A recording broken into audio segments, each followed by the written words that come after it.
शहरातील ठळक घडामोडी पाहण्यासाठी व्हिजन न्यूज चॅनलला सबस्क्राइब करा आणि बेल आयकॉन प्रेस करा। ताकद सत्यता दाखवण्याची व्हिजन न्यूज, निर्भीड, निपक्ष, निस्वार्थ।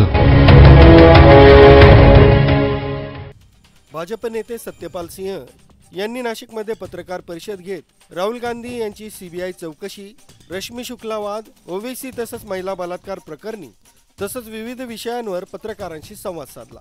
सबसे पहले तो मैं कहना चाहता हूं कि ये बड़ा दुर्भाग्यपूर्ण है। महाराष्ट्र में पहली बार एक महिला डीजीपी बनी और कोई इस तरह से जो है यहाँ की हमारी बहुत सी विपक्ष की जो पार्टियां थी उन्होंने इसके उनकी शिकायत करी।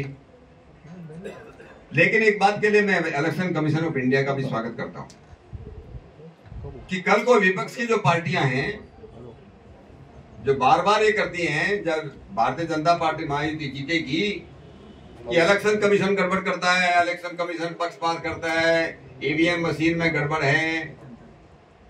अब उनको ये मौका, मुझे विश्वास है कि उनको ये ऐसे उनका करने का नहीं मिलेगा, क्योंकि मेरा पूरी खातरी है कि इलेक्शन के बाद जब 23 तारीख को रिजल्ट आएगा, महायुति सरकार, महायुति की जो पार्टी है जो जितने वो सब प्रचंड बहुमत से जीत के आएंगे। मागच्या लोकसभा इलेक्शनला महायुतीला मोठा फटका बसला होता। के बारे में पूछा था, वो तो कंप्लीट नहीं किया मैंने। हाँ, रश्मी शुक्ला के बारे में पूछा था, तो मैंने बोला क्या ना? नाही ना, क्या आपला काय राहिले तुम सांगा ना मला। नाही अशा पद्धतीने त्यांची पुन्हा त्यांना पदावरनं हटवण्यात आलेला आहे ऐन निवडणुका सुरू असताना, त्याचं काय कारण आहे? देखिए आता जो है, आता जिथे जिथे निवडणूक होते तिथे ते सगळा कारभार शासनचा प्रशासनचा सगळा कारभार इलेक्शन कमिशन ऑफ इंडियाकडे येतो। त्या लोकांना कंप्लेंट केली, विपक्षी पार्टीने जिथे कंप्लेंट केली, शिकायत केली, जागे आरोप लावलेले आहे, त्याबद्दल मी काही सांगू शकत नाही। पण त्यांची शिकायताचा संज्ञान घेऊन इलेक्शन कमिशनने तिचा ट्रांसफर केलेला आहे। अभिनंदन केलं तुम्ही, वो डिमोरलाइज हो जाती है। आपने इलेक्शन कमीशन का तो अभिनंदन कर दिया, लेकिन साथ साथ वो गलती हुई, क्या देखते हो, क्या वो गलत है रश्मि शुक्ला का एक्सटेंशन करना? देखिए मेरा ये कहना है कि उसके बारे में, उसका एक्सटेंशन हुआ क्या हुआ उसके बारे में नहीं, मेरा कहना ये है, देखिए ये सरकार का अधिकार है, राज्य सरकार का अधिकार है।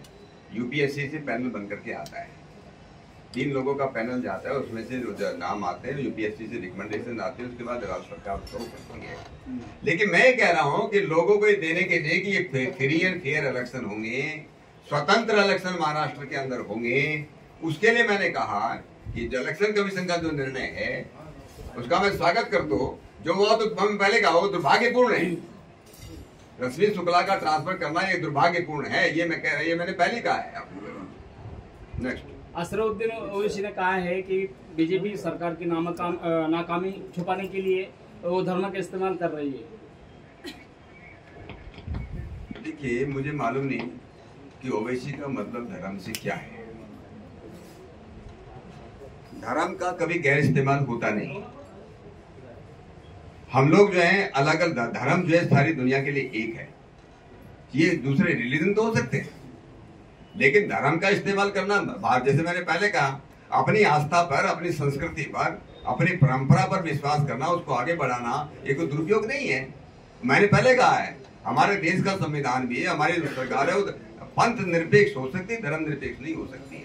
संस्कार देना ही चाहिए बच्चों को, जीवन मूल्य देना ही चाहिए, वही जीवन मूल्य वही है, सच बोलना सिखाना चाहिए, ये उसको करें।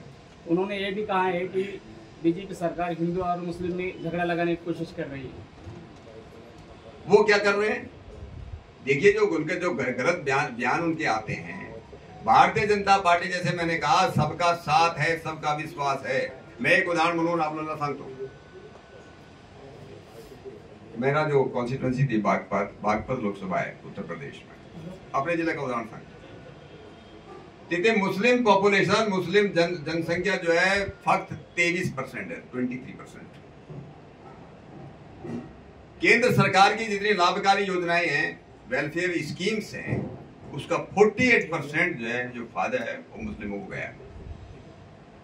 हमारी सरकार ने जितने जो स्कॉलरशिप बढ़े हो उसका आप देखिए, हम लोग तो भेदभाव करते ही नहीं है। पहले ही भेदभाव करते थे, कांग्रेस के लोग भेदभाव करते थे, हिंदू और मुस्लिम की भेदभाव करते थे, उसी के नाम पर जो इस देश को बांटने का काम किया गया है, हमारी पार्टी नहीं करती है।